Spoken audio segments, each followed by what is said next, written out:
Hey everyone, welcome to this episode of My Daily Commute. So this episode's a little different because due to the coronavirus situation, I'm not commuting to work right now. That might actually end up being a little bit better because now I'm using my actual camera instead of my phone camera.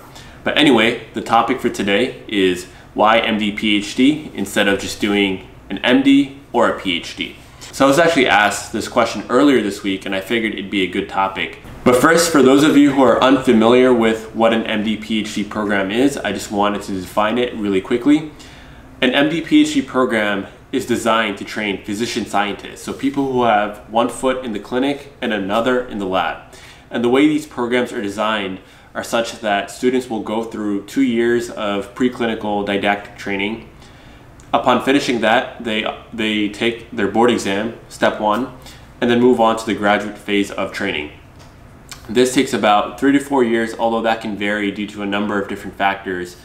And then after finishing graduate school, students will go back to medical school, do their rotations, and finish up, and then apply for residency and hopefully match. So I have seen other variations of this where instead of 2 years, students will spend about a year to anywhere between a year to 2.5 years of their time in medical school before moving on to graduate school. And so there are variations of this that you'll see as you look at different MD-PhD program, but the general idea is the same, where you're spending part of your time in medical school and the other half of your time will be in graduate school. And this training is often very integrated too. So even, and I'll touch on this a little bit later in the video, but even when you're in medical school, you're being exposed to some research, or you might be doing journal club with the rest of your MD-PhD program or going to seminars. And then when you're doing graduate school, you still have some clinical responsibilities. So for us, for example, we have to spend about 100 hours in the clinic. But the bottom line is, by the end of our program, we're just like any other medical student where we apply to residency, although some people decide to pursue other options. So I've seen cases where people have applied to postdocs instead of residency, or people have taken up faculty positions. But there are other options out there, but traditionally, or the most common one, is to go through residency like other medical students.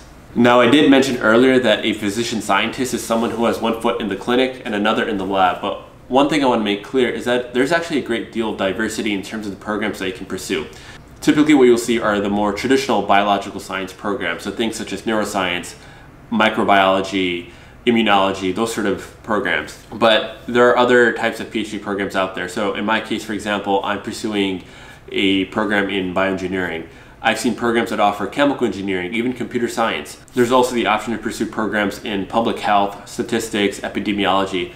I've even seen programs that offer other social sciences and humanities like economics, public policy, and even anthropology. So that's one thing I want to make very clear for everyone, that there's a lot of different programs and it really varies from school to school. But the bottom line is, no matter what your specific field is, the MD-PhD program is for those people who want to spend a significant amount of time doing research. And ideally, the goal for a lot of people is that they're spending about 70–80% of their time doing research. So if this sounds like something that you'd want to do, then the MD-PhD program is probably a good fit for you. So let's say you conclude that research is a good fit for you. The next thing you have to decide is whether you want to do the MD-PhD or whether you want to do MD only. Because the thing is, there are a lot of people out there who just have an MD and they're doing some fantastic research with a lot of success. So why would you want to go through the MD-PhD route if you can still do the MD and still get into research later on in life? The thing to consider here is that doing science is hard work. So if you're doing basic or translational science, you're going to have to get that training in at some point in your life. And you have to learn how to work through a research project, how to troubleshoot problems, how to work through different challenges and ask questions that are scientifically relevant and that can be answered in a practical manner. You know, applying for grants, learning how to write, these are all things that you have to learn at some point or another. And for people who do the MD only, they can learn those skills when they do a research-focused residency. But I think doing the combined program, doing the MD-PhD program, is a huge advantage in a number of ways. So now, the first thing is the general reason for doing a PhD. A PhD will train you to do research. It'll touch on the things, it'll allow you to learn the things that I touched on earlier, such as coming up with an idea, asking questions that can address your hypothesis, and not just any questions, but learning how to come up with questions that are testable, that are practical, that can be answered in a practical way. And then there's also it trains you how to write, how to apply for grants, and all these different things that are very important for research. Medical school doesn't really address that as much, although there are a lot of programs that are research focused.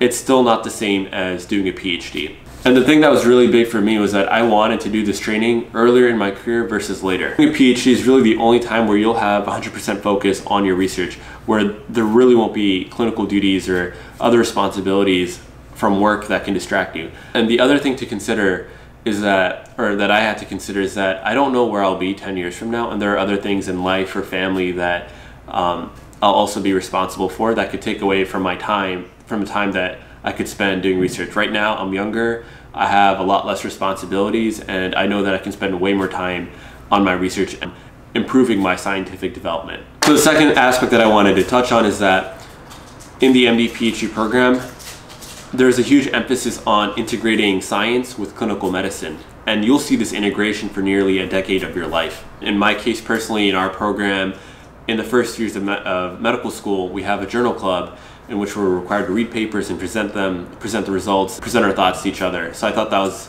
a pretty good training component.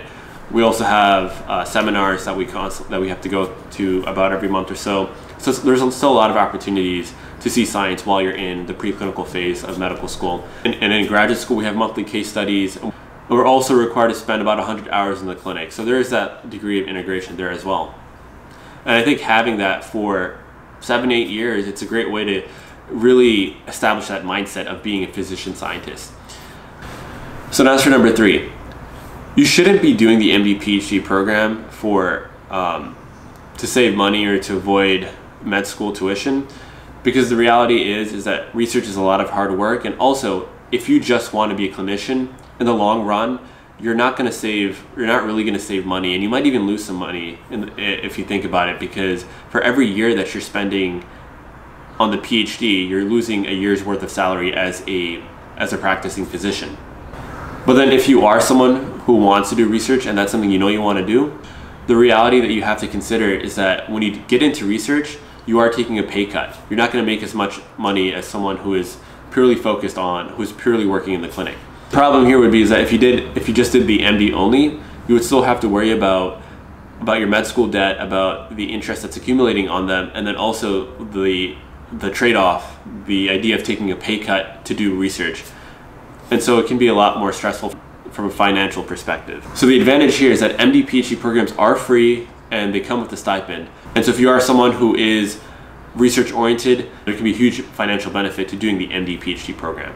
All right, now as for why you should do the MD-PhD over just doing the PhD only. Now the reason for this is probably a little bit more obvious, but there's still a couple things that we need to go through. Really, only do the MD-PhD if you know you want to work with patients. Because the reality is you're investing 4 additional years into medical school. You're going to learn how to work with patients, how to diagnose them, treat them. And if that's not something that you want to do, then why waste the time and spend those 4 years in medical school? Furthermore, as a PhD, you will solely be focused on your research. You may even be more productive in terms of your research goals than someone who also has to focus on their clinical duties. So that is something to keep in mind. In light of that, there are a couple of reasons as to why I decided to do the MD-PhD over a regular PhD program. The first one is the most obvious one. I knew that I wanted to work with patients. I knew that I was interested in being in the clinic, talking to patients, diagnosing them and treating them. That is something that I know I want as a part of my career. So another huge perk of being a physician scientist and doing the MD-PhD is that it allows you to integrate your clinical work and your research work in a way that they can inform one another. And so the reason that's so beneficial is that, let's say for example, you're working on designing some type of therapeutic.